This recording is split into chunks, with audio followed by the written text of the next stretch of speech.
Welcome to the Deep Wealth Podcast, where you learn how to extract your business and personal deep wealth. I'm your host, Jeffrey Feldberg. This podcast is brought to you by Deep Wealth and the 90-Day Deep Wealth Experience. When it comes to your business deep wealth, your exit or liquidity event is the most important financial decision of your life. But unfortunately, up to 90% of liquidity events fail. Think about all that time and your hard-earned money wasted. Of the quote-unquote successful liquidity events, most business owners leave 50% to over 100% of the deal value in the buyer's pocket and don't even know it. I should know.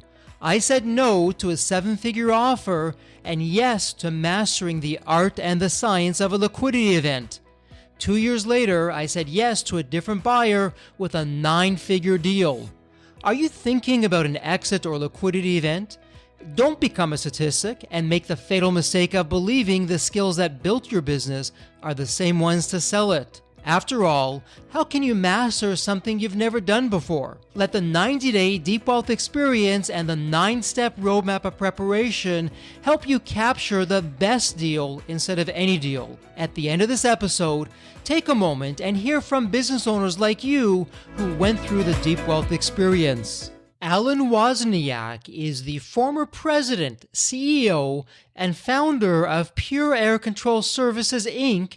in Clearwater, Florida, which is an environmental and HVAC mechanical firm which was established in 1984. Pure Air Control Services has divisions in building sciences, environmental diagnostics, laboratory, and building remediation groups.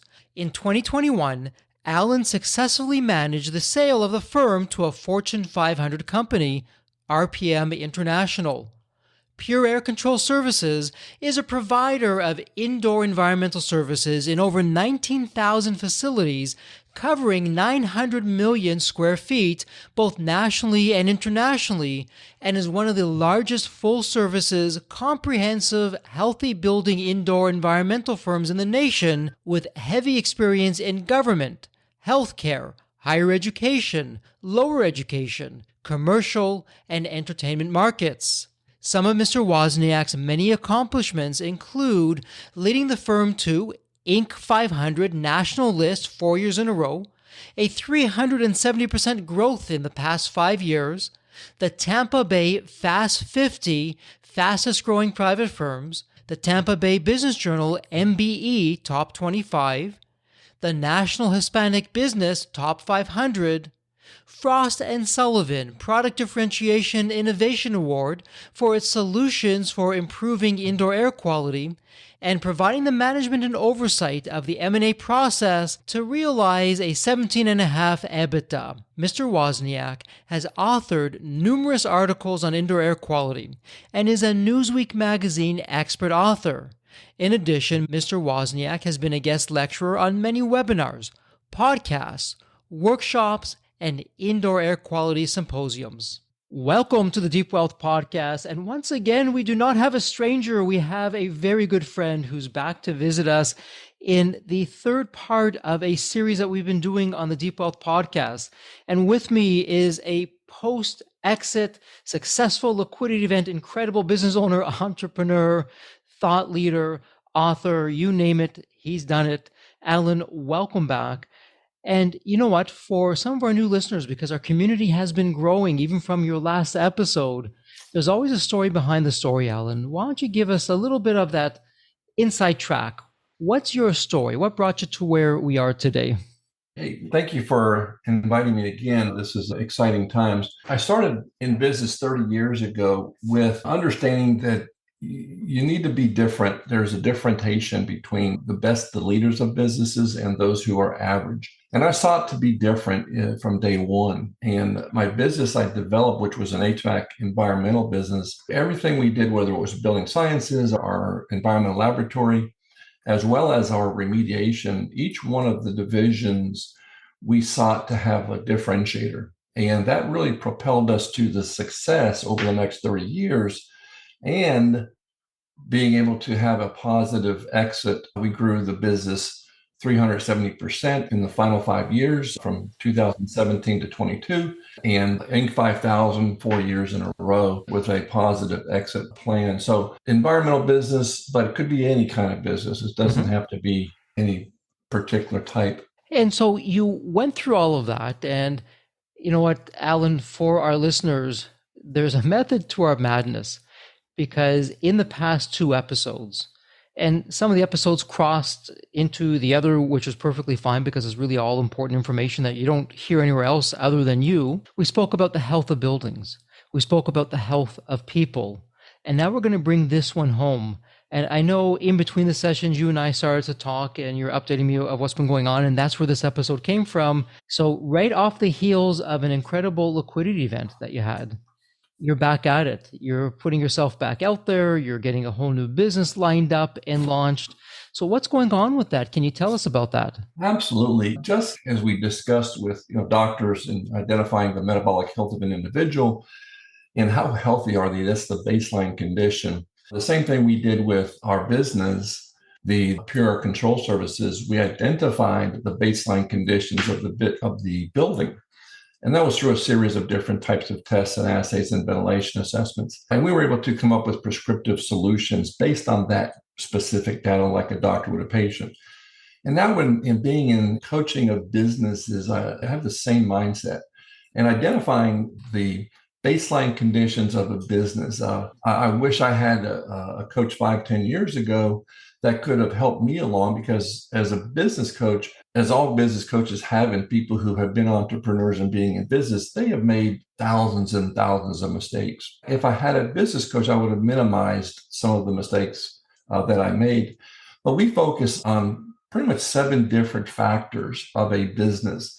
One is the financial health. What is the financial condition with a number of different KPIs? We look at the adaptability, the ability for the business, and what's their differentiator? How are they able to adapt, pivot, and what is their differentiator? The staff and the team, how well are they getting along? What's the civility of the business? And there's so oftentimes we see that the biggest problem in a business is the civility, meaning that people don't get along. And that causes a tremendous cost to the business that's immeasurable. People look at it, that's just normal business. Well, no, it shouldn't be. Most people should get along and have a plan to minimize that risk should it occur.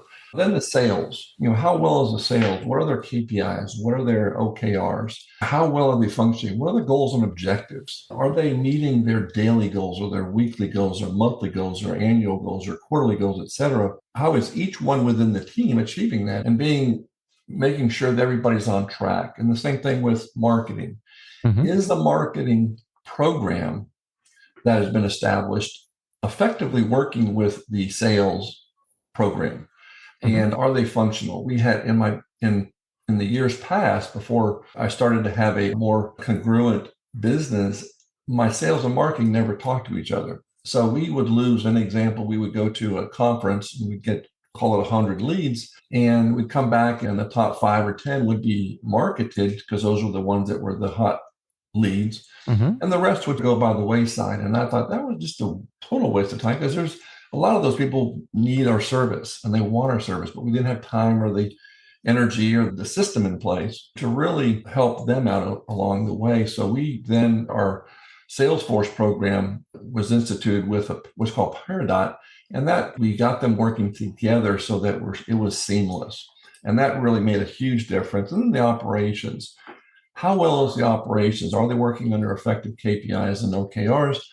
Customer service. I've seen some great businesses that have terrible customer service. We've talked about it before. Generally speaking, post-COVID, customer service sucks. It's terrible. I mean, getting on the phone with a cellular company or go online to get a hotel reservation or reservation in general. I've called recently a restaurant and the phone rang and rang. And we wanted to have that kind of food, so we just drove there.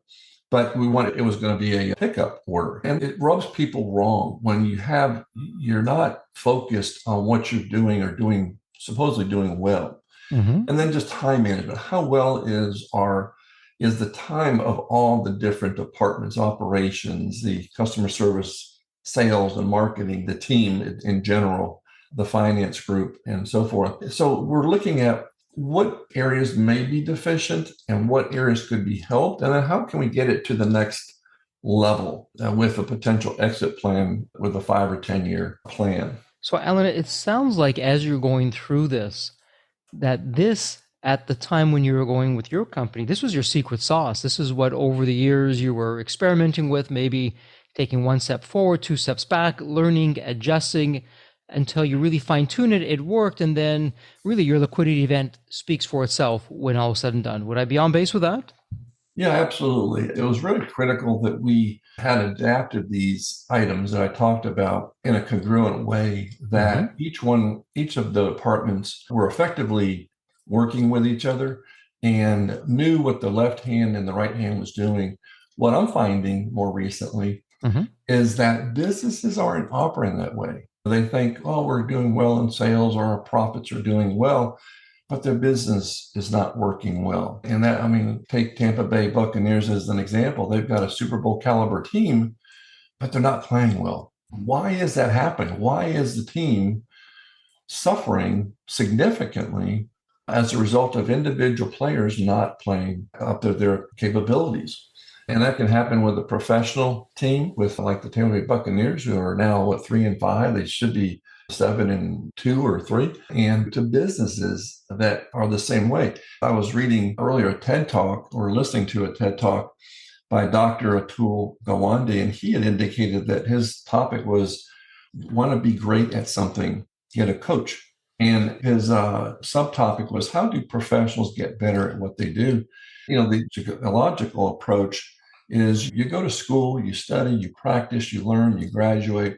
And those are the things that we all do. And that's a normal thing. But how do you get better? You know, do you rest on your laurels? And that's what happens to a lot of businesses. They rest on their laurels and they realize that the new business like the Amazon is coming down the road, approaching Walmart or Kmart and burying them. Versus the second option is to be coached. He had referenced go into the world and make it your own. These are the same processes that doctors and lawyers and musicians and scientists and sales people use. But if you don't do something to constantly do better and improve, you are going to stay the same. That's where coaching really comes in the picture. That's why athletes, both at the high school level and lower level and professional level, have coaches, and the best coaches help win. Not necessarily they may not be the best coaches, but they have the best instructors and the best leaders of those organizations. In fact, Gawande went on to say that he brought a coach into his surgical suite to the point where he realized he thought he was doing a really good job, and he just wanted to have confirmation that he was doing the best he could do. And so he called in his professor in medical college. He went to Harvard. And the professor came in and he thought at the end of his surgery, he thought, oh, man, I was spot on. I was great. I did this and that and the other. And he sat down with the doctor, and the doctor had a bunch of notes that he had taken. And he was like, oh my gosh, what did I do wrong? And, he realized that, things like the lighting was not right in the surgical suite. His elbow was up and it should be down. Things like that. Really, it just got him thinking, oh my gosh, I'm doing things that I shouldn't be doing. And I could be doing things differently, and I could be doing them better and performing a better surgery. And so it really goes down to every level of business and community alike, that coaches are really key and critical to the success. Absolutely. So regardless of your success, how do you take it to the next level? Well, you get someone who's been there. Not necessarily smarter, maybe they are, maybe they aren't, but they've been down that path. There's this old saying, when you're walking down the path, I'm already coming back because I've been down there and I know how to help. So, Alan, really what you've been describing then is decades of being in the business. And for our listeners, you'll recall from the first 2 episodes, Alan started out in an industry that really, for the most part, was generic, very competitive in a red ocean. It certainly wasn't a blue ocean, but he made his a blue ocean. And these are strategies from the trenches. So, Alan, why don't you walk us through? A business owner comes to you, whether they're a startup, whether they're already well established. And okay, Alan, heard what you're doing. Your liquidity event speaks for itself. That's the social proof that what you're talking about works. How does that process begin, Alan, when you're now speaking with a business owner of how you can take your formula and have them leverage that for their business? Great question. And first of all, I'm going to start with what's not a coach. And a coach is not for punishment. It's not for remediation.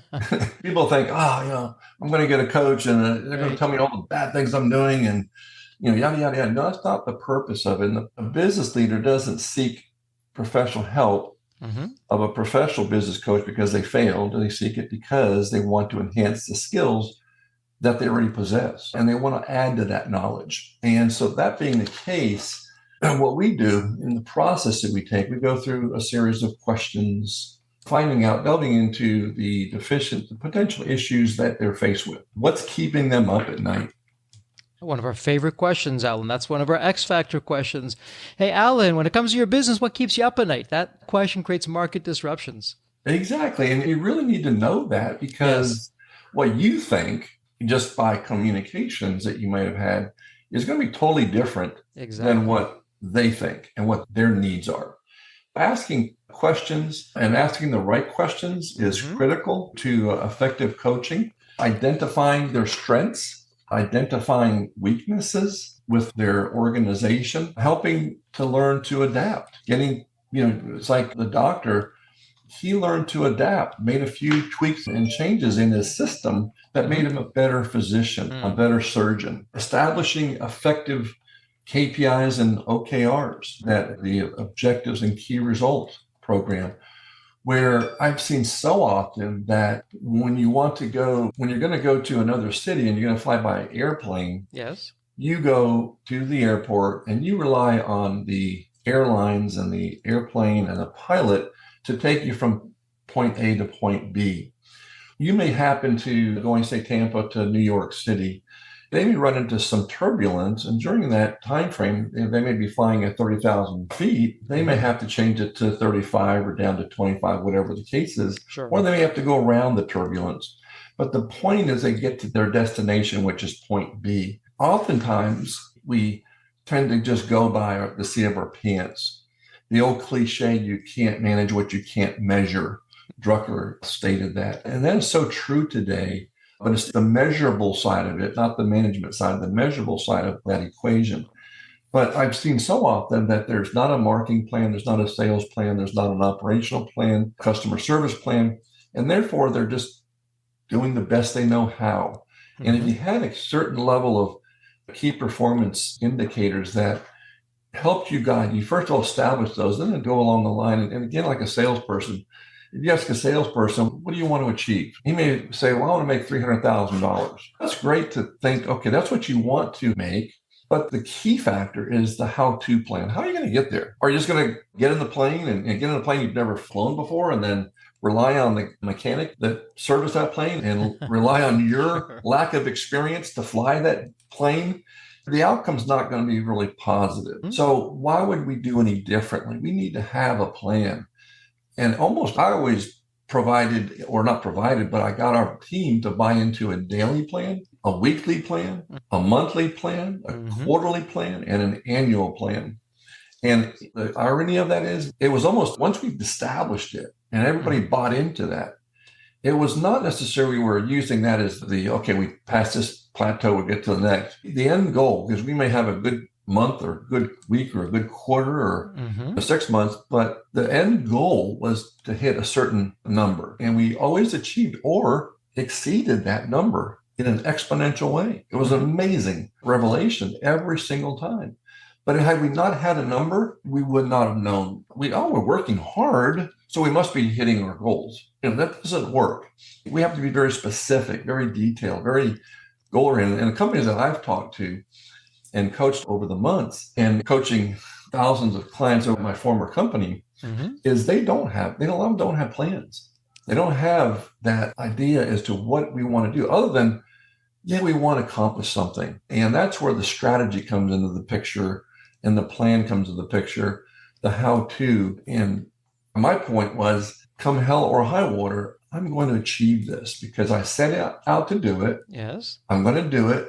I go do it and I get it done. And there's a sort of stick-to-itiveness about that you have to ingrain yourself in that certain mindset. Sure. That regardless of all the circumstances surrounding you and the inflation issues and the cost, the economy. If you have a goal in mind, you have to stick to it and you have to go and achieve it. Whether you have to double your numbers, if it's an economic downturn, you have to double your numbers. If you're in sales, you have to double your call numbers and things like that. And so, Alan, let me ask you this. And you mentioned this right at the start. I want to circle back to it because you've really been weaving it throughout your narrative, which is terrific. And for our listeners, how many opportunities do you have for someone who not only has a liquidity event, but has the liquidity event where he hits it out of the park in Alan's case? So again, this isn't some theory left to the classroom. This is in the trenches.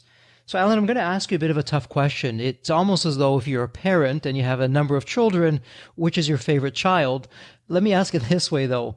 You mentioned the 7 KPIs, and you were kind enough to go through each of the KPIs at the start of this episode. If you had to pick the top, call it 1 to 3 KPIs, that if you couldn't have all 7, if you could only have 1 or 2, maybe 3, that this would make or break it for the business, what would your number 1 be, and then followed by the other ones? I would have to say that sales is definitely one of the top, then marketing. And the reason, if you don't have a strong sales and marketing team, you have the best finance, the best operations, best customer service. But if you have no sales, you're dead in the water. Okay. So sales really drives, that's the engine that drives the car. The third, I'd have to say would be finances, to have a strong finance, because again, it's a similar situation. If you have a great sales team, yes, but you lack in a strong finance, you think, oh my gosh, we're making all kinds of money. Well, at the end of the day, you turn around and instead of doing monthly P&Ls or the first 6 months, your CPA turns around and tells you, hey, Jeffrey, you lost $500,000 this last year, 6 months. I'm like, what? If you don't know what you're doing, you're going to realize that you didn't get there. So all these things that are critical are essential. And I'd say that, the top 3, sales, marketing, and then finance, are the 3. Not that the other ones aren't as important. They're all important. Yes. But those 3 would be the most critical, in my opinion, to the success of pretty much any business. And Alan, I'm going to put you on the spot here because it's not necessarily all about this. And I know you would be in your right to say, well, Jeffrey, every business is different. Every industry is different. There's no mistake that you're saying sales and marketing is really number 1, as you've been through it yourself. And on my side, I have the privilege of speaking to countless business owners day in, day out. And really the anthem, I'm going to call it the anthem of pain that I hear from business owners. Hey, Jeffrey, we are the best kept secret in this industry. You know what? If we knew how to do it, we could scale, we could get more leads, we can get more customers, bump up our revenues. And so that seems to be a universal challenge across business owners. And so to put you a little bit on the spot there, Alan, and maybe digging back into your own experiences, when it comes to the sales side and to the marketing side, if you don't really know where to look or what to do, or if what you've been doing hasn't been working, and to make matters worse, you have this thing called social media, which has come onto the scene, and everyone is all excited about this and it's taking you in different directions. Where should someone start? Let's go back to basics here, that they can begin the process of having a solid sales plan and marketing plan. What does that look like? Great question. In fact, interestingly enough, those who I have talked to more recently, I've asked that question, what keeps you up at night? And the number 1 item has been sales and marketing. That's been the number 1 across the board. And in other words, what's happened is they've been the best kept secret. They might have the best product, the best service, the best widget, but they don't know how to get it out there and move it to the next level.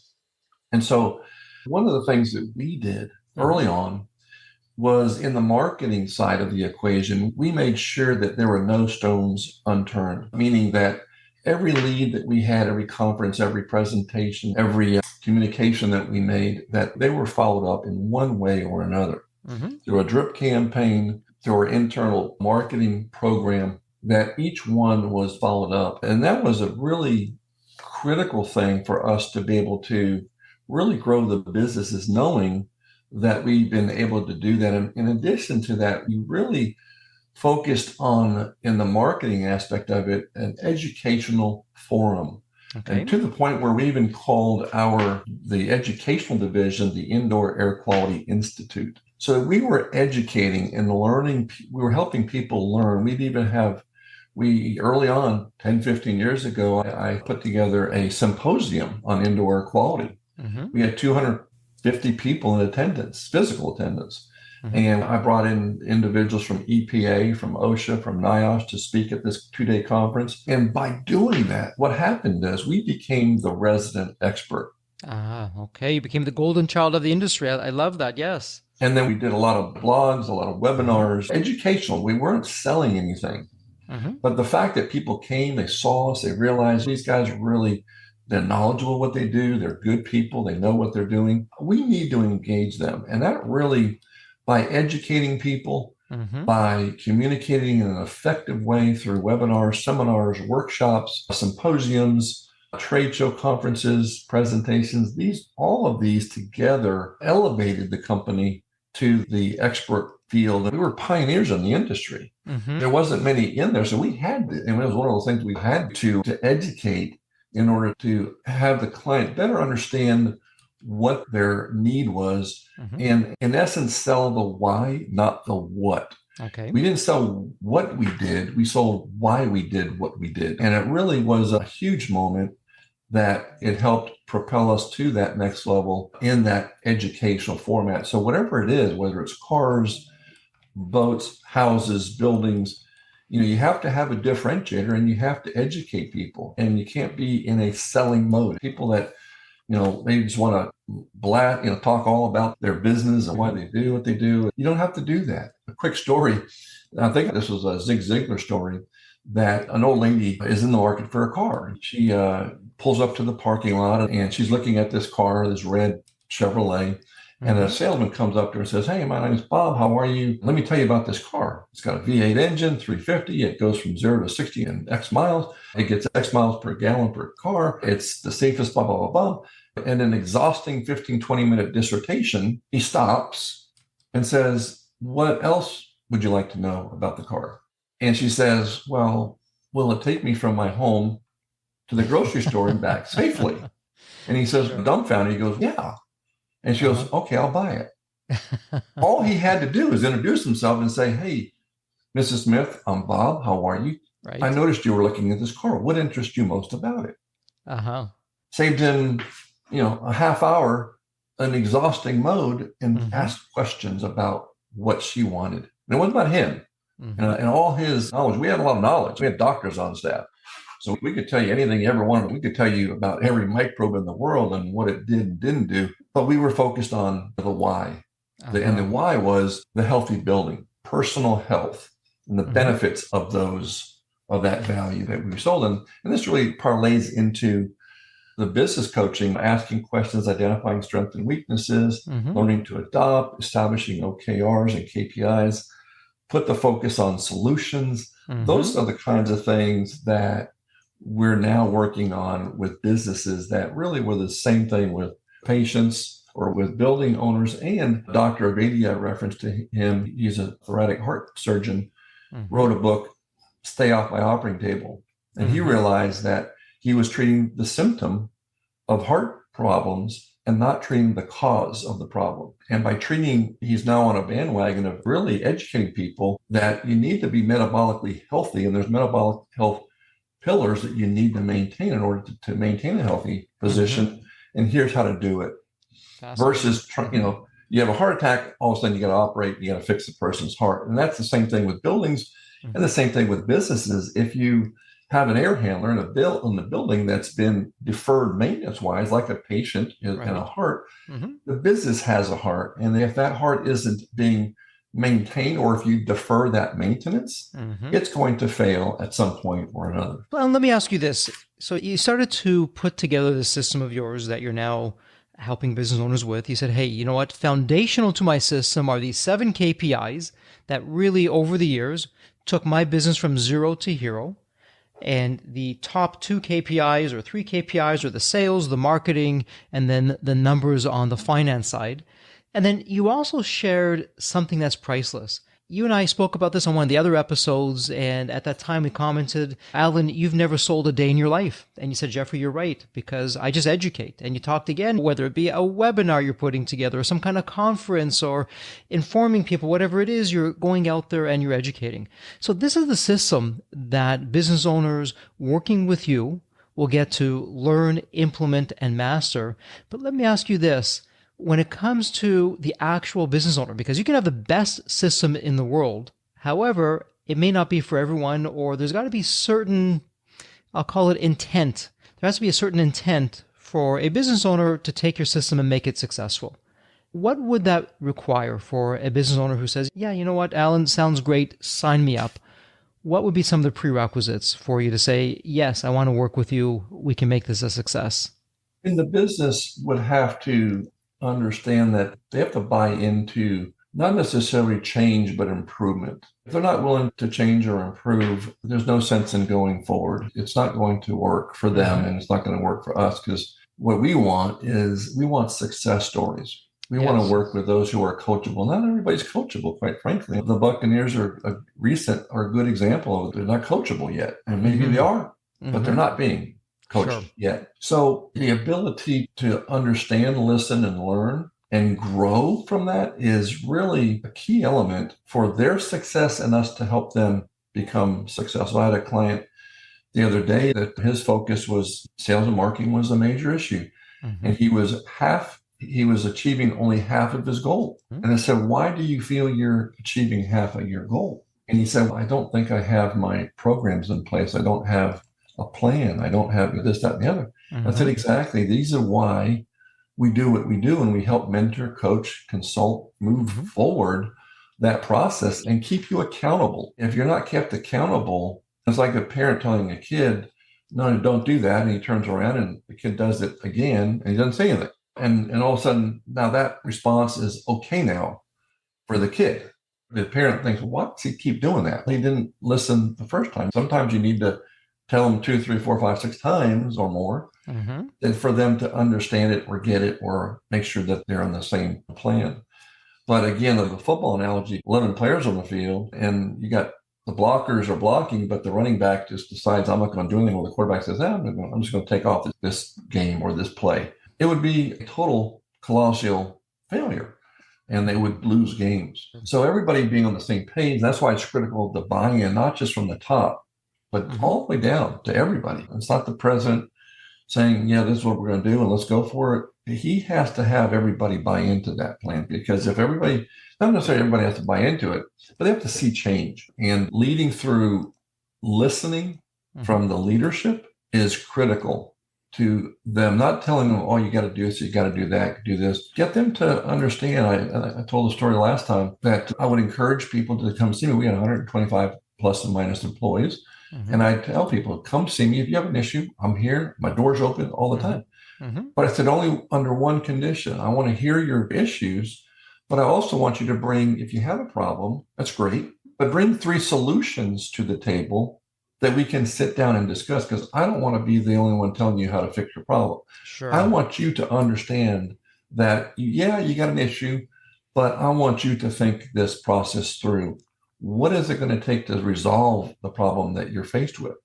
And before you knew it, time after time, my team would do that. The amount of people that came by my office to discuss their problems reduced in an exponential way. It dropped exponentially. So those are the things that really, the buy-in from the team, the leadership, but also all the way down through the organization. And Alan, let me ask you this, because I imagine there are many business owners, absolute best of intentions, smart people, even successful. They're not at the point yet where the business runs without them. And that's a whole other episode that we can talk about. And that's part of our 9-step roadmap here at Deep Wealth. Yeah.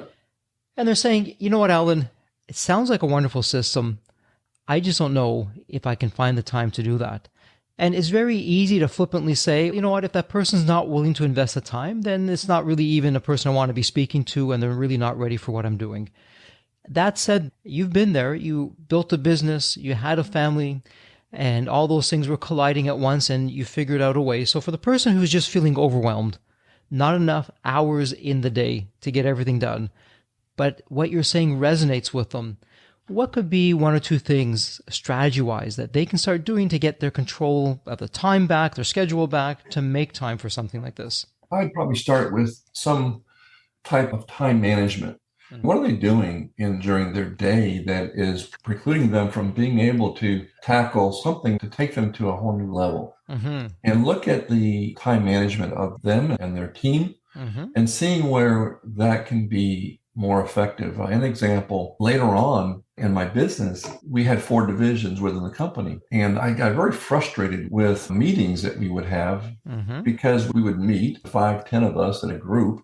And we weren't accomplishing. We would just talk and things were talked about. It was good, but we didn't have a next steps and a follow-up plan. And what I did, I said, okay, timeout. We need to establish anytime we meet, we have to have an agenda. What are we going to talk about? What are the end results? And what are going to be the next steps? And I reduced it from an hour to 10 minutes.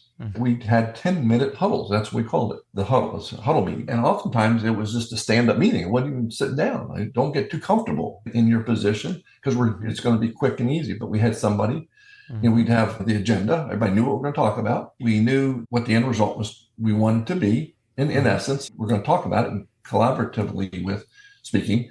And then what are the next steps that we needed to take in order to achieve those goals, those small KPIs that we had initiated. And that worked out super good. In fact, to the point where at the tail end, 4 teams were meeting, or 5 teams. And we actually had more than that because we had our administrative team, our finance team, et cetera. The only thing I requested from them, I didn't attend the meetings. I would just ask, send me a copy of your agenda, send me a copy of your meeting notes and what you want to accomplish. And if there's anything I want to add to it, I'll bring it up. But for the most part, 98% of the time, there was very few times I had to even engage. This 10-minute meeting, it went from an hour, 60 minutes with 10 people to 10 minutes with 5 people. And I got more accomplished in 10 minutes of time than we ever did with hour times. You can imagine, multiply that hour times 5 times X number of departments, it's just a waste. I've been in meetings where I get so upset. I've been in meetings, not ours, but other meetings that there's 10, 15, 20 people and there's no agenda. No one's taking notes, meetings. There's no follow-up. I go, why did we meet? Why did these 15 people meet? They're just the chalk. That doesn't make any sense. Yes. And you know what? The takeaway here for our listeners is 90% of the solution, maybe even more than that, is identifying the problem. And so for all you business owners out there saying, okay, I've identified the problem for any number of reasons, I just don't have the time. Perhaps it's even having a session with Alan. Hey, Alan. Here's my situation. I want to work with you. I don't have the time. Here's what's going on. Alan can help do a deep dive, see what's there. Maybe you're having too many meetings, Alan, like you're saying. You can take them down to 10 minutes.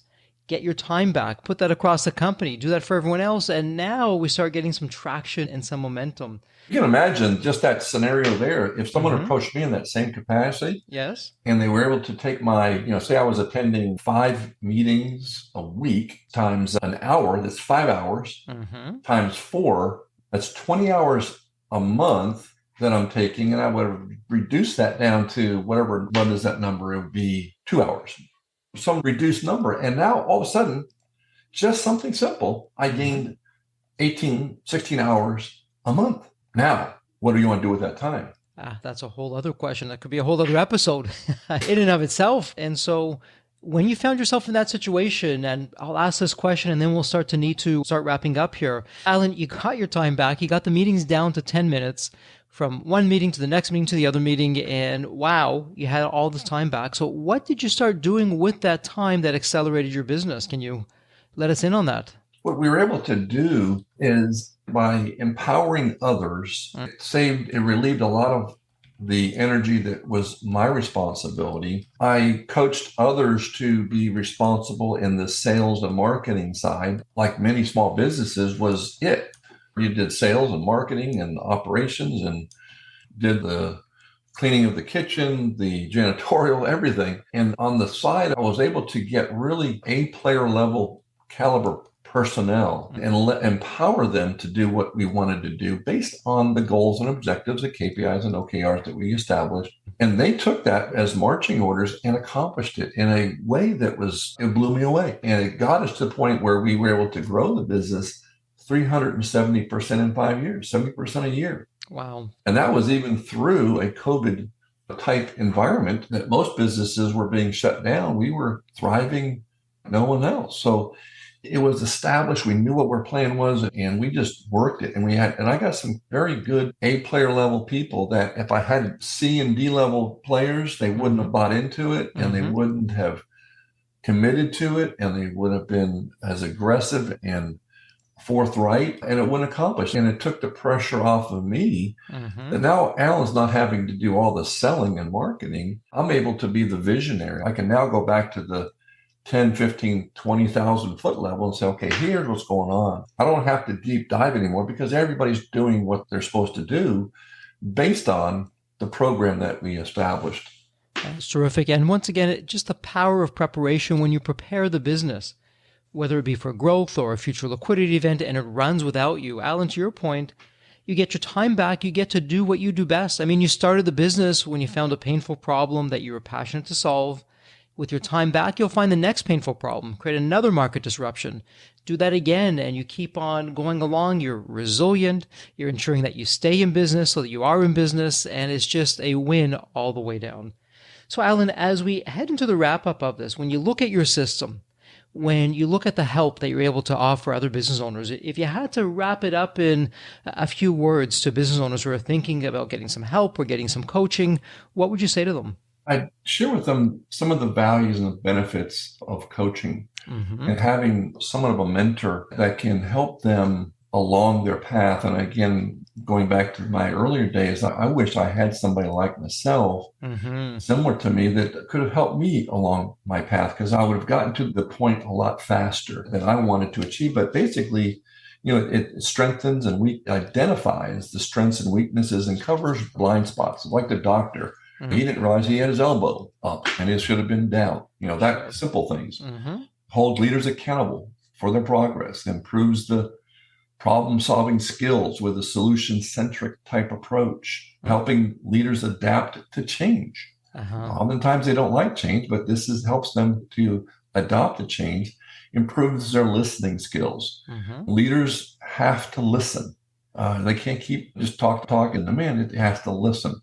People feel more comfortable during the pre and post and the exit. When meeting with my staff, I simply walk around and say, hey, how's it going? Is there anything I can do to help you? Because it was somewhat of a laborsome M&A, and people were like, what's going on kind of thing. So it helped by just sitting down and listening. Helps meet goals with benchmarks that they set along the way, inspires confidence, improves the company culture. That's a critical thing. And civility or uncivility could be a major problem, and it has to be addressed. You just can't let that continue on because the one bad apple spoils the bunch. And it keeps companies more accountable, more aligned, transparent, and engaged. It just really makes sense. Once you look at it and sit back, it's like, oh yeah, that makes sense. And I feel I can get to my next level a lot faster, a lot better, and with a lot less headache and heartache than I would be had I not had a coach to help me along the path. So there's some words to the wise, and you know what? It's a terrific segue into the wrap-up mode. Now, Alan, geez, I'm thinking about this. You may be setting a record here of being a guest who's come back 3 times, and so you're going to hear the wrap-up question for the 3rd time. That said, though, maybe a little bit of a twist could be, as I ask that thought scenario and the wrap-up question, perhaps you can think about it as it pertains to what you're doing now in terms of taking your system, making it available, being that mentor, being that coach. We'll see where it goes. The choice is yours, and the same answer that you did in the last episode is perfectly fine as well. So no pressure either way. Let me just lay it out for you one more time. And so the wrap-up question is this. Think of the movie Back to the Future. And you have that magical DeLorean car, which can take you to any point in time.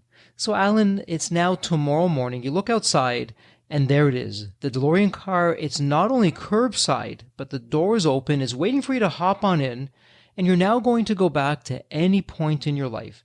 Alan, as a young child, or a teenager, whatever point in time it would be, what would you tell your younger self in terms of life wisdom or life lessons, or, hey, Alan, please do this, but don't do that? What does that sound like? Again, great question. I'm going to change it up just a little bit. But Absolutely. like I have shared with my children growing up, and this is true both individually and business-wise, show me your friends and I'll show you your future. Who you hang with is what you are going to be. Who you do business with, who your colleagues are is what you will be. And if, I always would say, if I'm the smartest in the room, I got to find another room. I don't want to be the smartest in the room. I want to hang around a bunch of smart, good people that can help me, that can mentor me, that can grow me, that can mold me to become the best that I can become. And if you hang around bad people or bad businesses and bad employees and bad managers and bad owners, it's going to be the chances of success are going to be far removed. Alan, that is such sage advice. And you know what, Alan, we've always done things differently, you and I, on these episodes. Why don't we pause the podcast here for just a moment, and for the listeners, before you take your next meeting, email, phone call, break, whatever it is that you're doing, stop. And to Alan's point, think about the people that you're calling your friends, the people that you spend the most amount of time with. And sometimes we have blind spots, Alan, that the people that we think are our friends or we look to as our friends, we can't really see what's going on there. And so I would encourage everyone, write down your list, and maybe the top 3 friends, the top 5 friends. Go to people that you really trust, who know you well, who love you, who aren't afraid to give you input and suggestions, even if it goes against the grain. And ask them, hey, here are my friends. You know some of these people. Any thoughts? Are these people right for me or wrong for me? And maybe you'll be pleasantly surprised. Maybe you won't. But Alan, we take your advice, we apply it to our life, and ensuring that we have the absolute right people surrounding us. To your point, show me your friends, I'll tell you your future. Love it. That is sage advice. Thank you so much for sharing that. Well, Alan, this is officially a wrap. And as always, thank you so much for your wisdom, your insights, your strategies. And for people who would like to find you online and learn more about what you're doing, work with you, ask you some questions, what's the best place that someone can do that? Our website is Business Health Matters, that's plural, .org. Terrific. So businesshealthmatters.org. And again, we'll put that in the show notes. It'll be a point and click. Can't get any easier. And Alan, as we wrap this up, a heartfelt thank you. And as always, please continue to stay healthy and safe. Very good. Thank you so much, Jeffrey. The Deep Wealth experience was definitely a game changer for me. This course is one of the best investments you will ever make because you will get an ROI of 100 times that. Anybody who doesn't go through it will lose millions. If you don't have time for this program, you'll never have time for a successful liquidity. I mean, it was the best value of any business course I've ever taken. The money was very well spent. Compared to when we first began, today I feel better prepared, but in some respects, maybe less prepared, not because of the course, but because the course brought to light so many things that I thought we were on top of that we need to fix. I 100% believe there's never a great time for a business owner to allocate extra hours into his or her week or day. So it's an investment that will yield results today. I thought I will reap the benefit of this program in 3 to 5 years down the road. But as soon as I stepped forward into the program, my mind changed immediately. There was so much value in the experience that the time I invested paid back so much for the energy that was expended. The Deep Wealth experience compared to other programs is the top. What we learned is very practical. Sometimes you learn stuff that is great to learn, but you never use it. The stuff we learned from Deep Wealth experience, I believe is going to benefit us both. I've done an executive MBA. I've worked for billion-dollar companies before. I've worked for smaller companies before I started my business. I've been running my business successfully now for getting close to a decade. We're on a growth trajectory. Reflecting back on the Deep Wealth, I knew less than 10% what I know now. Maybe close to 1% even. Hands down the best program in which I've ever participated. And we've done a lot of different things over the years. We've been in other mastermind groups, gone to many seminars, workshops, conferences, retreats, read books. This was so different. I haven't had an experience that's anything close to this in all the years that we've been at this. It's 5-star, A+. I would highly recommend it to any super busy business owner out there. And deep wealth is an accurate name for it. This program leads to deeper wealth and happier wealth, not just deeper wealth. I don't think there's a dollar value that could be associated with such an experience and knowledge that could be applied today and forever. Are you leaving millions on the table? Please visit www.deepwealth.com/success to learn more. If you're not on my email list, you'll want to be. Sign up at www.deepwealth.com/podcast. And if you enjoyed this episode, if it added value, if you walked away with some new insights and strategies, please leave a review on your favorite podcast channel. Reviews help us reach new listeners, grow the show, and continue to create content that you'll enjoy. And as we wrap up this episode, as always, please stay healthy and safe.